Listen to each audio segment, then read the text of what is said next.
Hello there guys and welcome back to my YouTube channel, and it is our first time in our unwrapping video.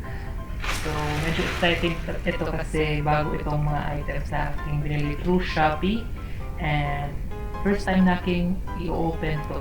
So hindi siya talaga, walang daya talaga guys na binuksan ko siya. So buksan na natin. Of course, just for safety, kasi hindi natin alam kung saan ito lang galing. Sanitize ko na siya kanina, pero sanitize natin siya ulit just to make sure. Here's my little alcohol here. There, na-spray ko na siya. And yung na-order ko actually came from China. Yes, medyo sensitive tayo sa China kasi nasa COVID.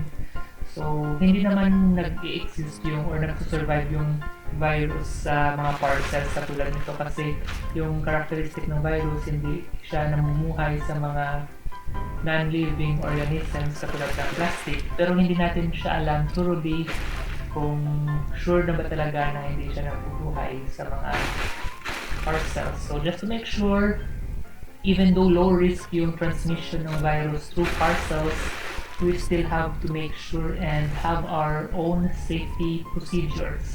Actually, yung content niya is yung mga chocolate molds na binili natin sa Shopee.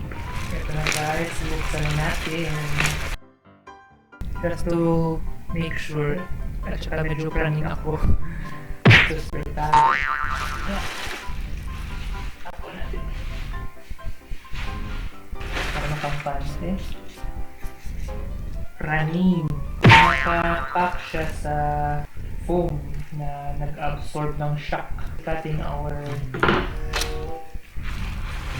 item here.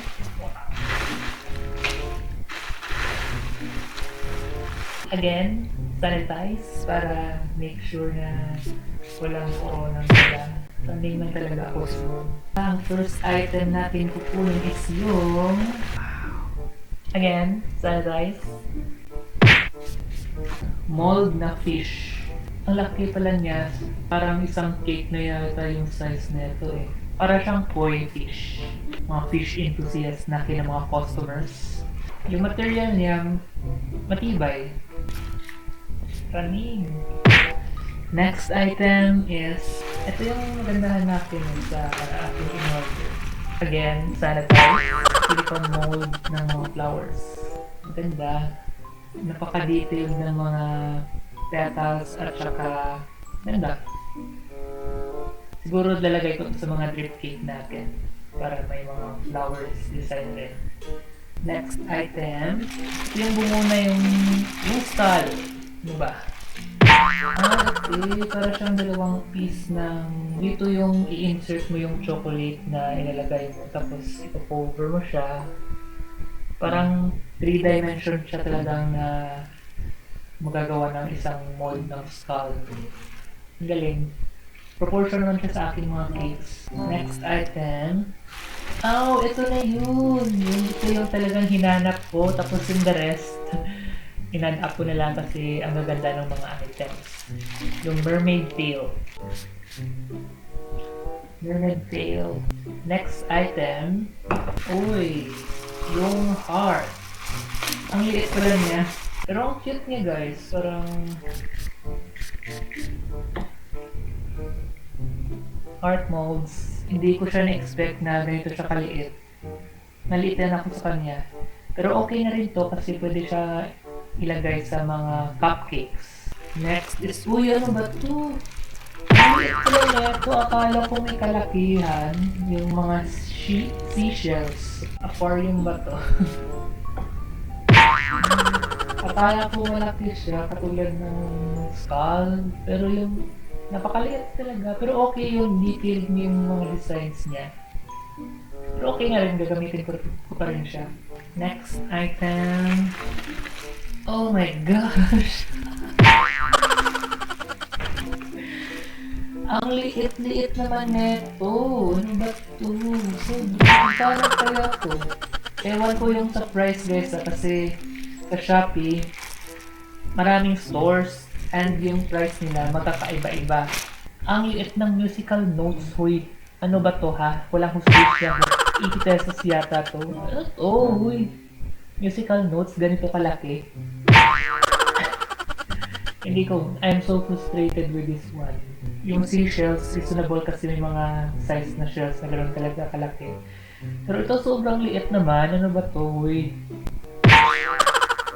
So disappointed with the musical notes. Next is yung... Ah yes, dalawa pala yung in-order natin na silicone tail. Mermaid tail. What the f is this? Shucks. Napamura ako dun ah. Ito yung naparami natin yung 3 pieces. Naku! Ito nga siya, 80 pesos. Pero sobrang liit naman nito guys. Ano ba yung China? Huy! Leaves na molds.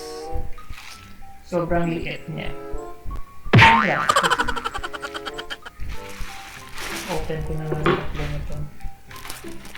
I'm so frustrated with this one. Sila ng musical molds na molds. Kasi sobrang liit na ito. Parang wala naman akong nakita musical molds na ganun kaliit sa mga plates. Kita ko na rin yun sa mga measurement eh, kasi hindi ko lang siguro na thoroughly investigate at saka na visualize kung gaano siya kalaki. Ito, 3 pirasong leaves. Plano ko po sana ibebenta to pero parang nakakahiyang ibenta kasi yung liit. Around 80 pesos yata to. Detailed yung leaves niya. Pwede ko to siyang gamitin sa mga frozen na part 2 yung parang autumn na mga leaves. Pero na-frustrate lang ako talaga sa size niya because I expect way bigger leaves. Siyempre online shopping, ano may expect natin. Next item is ito yung pinakakahanap-hanap natin sa sila ng mermaid tail, yung chocolate na parang maliit rin siya at saka yung manipis. Naku, ito. Again, just to make sure. Okay na rin to. Chocolate molds. Parang waffle. I expect medyo malaki siya pero it will do naman. Siyempre wala na tayong magagawa nandito na nabayaran ko na. Next item, ito yung baroque na design. Baroque design. Basta yung maganda ito. Hindi na ako nakabili ng luster dust pero I think maganda yung labas nito. So we're up to our last 3 items here sa ating parcel. Next item is yung... Uy, pero ang ganda ha, yung corals at saka yung fishes. Medyo okay na rin to. Kaso parang pang-fondant talaga siya. Okay rin to. Napaka-detailed ng kanyang details. 4, 5, 6, 6 na isda at saka yun, corals siya here. Next is yung... Ah yes, so yung chocolate na ano, buttons. Okay rin siya to. Actually, okay rin yung size niya kasi parang butones talaga. Ang ganda siya. Okay rin to yung buttons. The last item would be... What the? Ang liit ka lang yan. Yung high heels. Uy, China, mahiya naman kayo, huy. Yes, may dala siyang paper clip. 3 pirasong paper clip. Seryoso kayo, guys. Ito, 3 pirasong paper clip na. Actually, meron ako dito. Ito yun. Sa aking order slip. Siya. Okay. Yung kinaiba lang yung kulay. Pero ito yung material niya is para plastic na brittle, na breakable siya if ever malaglag. Ang liit niya. Pero matik na tayo. Kasi yung in-expect natin parang ganito kalaki. Parang mga size 5 or size 6 na mga high heels kasi sa taas ng cake. Eto, high heels siya na maliit. Okay na naman siya. Tingnan lang natin kung ano yung labas niya sa actual cake kung ilalagay. Kasi if walang paperclip, maluwag siya. Dapat meron. Dito, 3 paperclip para ma-hold niya talaga. Secure yung chocolate na hindi magli-leak. Pero I think magli-leak siya ng konti, pero hindi ganun karami. Tingnan natin kung pasok ito. Wala nang laman yung aking parcel. Okay, just a review. In no particular order, we will going to call back the items that we have purchased. The buttons, fishes and the seaweeds and the corals. The baroque design, the chocolate bar design, the leaves, yung mermaid tails, dalawa yung binili natin. Yung heart na maliit, yung skull, yung seashells, flowers, yung high heels, yung napakamagandang musical notes, yung koi fish mold. Counting na yung mermaid tail and yung leaves, counted as 1 lang. So 1, 2, 3, 4, 5, 6, 7, 8, 9, 10, 11, 12, 13 items. Siguro magbibigay ako ng top 3 na again. Parang angat sa lasa lang ng top 3. Yung pinaka-favorite natin, ito talaga yun. Yung koi na fish. Next is yung mermaid na tails. And yung third na favorite natin na pinili natin is yung top 3 natin.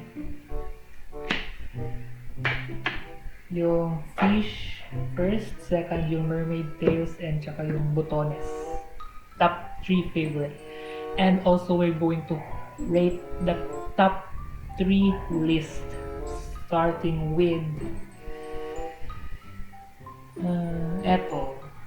Medyo hindi ko siya type. Pero hindi rin pa natin malalaman, baka maganda rin siya. Eto. Yung high heels. At saka syempre eto, huy. Ito yung pinaka hindi natin favorite. Pero wag natin i-judge siya, baka maganda rin siya yung output niya. So, there you have it. The rest is neutral lang. Okay rin sila, hindi sila maganda. Maganda sila at saka ma-repurpose ko sila. It is just how I feel right now kung paano ko sila nare-rate. Just a review again. Yung top 3 favorite natin is yung koi fish, yung mermaid tail, and yung butones na ito. And the rest is neutral lang, but the least items that I really like is ito yung seashells, yung heels, at saka yung number 1 na hindi ko na like is yung musical boots. So there you have it guys. I hope you've enjoyed this very first episode of Unwrapping our online items that we ordered, and I hope that I will do more videos of unwrapping or unboxing videos soon. So, gagawa siguro ako ng other video kung ano yung kinalabasan ng ating binili. Para at least meron kayong idea kung if ever ma-order kayo online, at least nakita nyo na dito on how do they really look like. So there you have it guys. I hope you've enjoyed this video, and I hope you will subscribe to my YouTube channel for more future videos, and see you next time.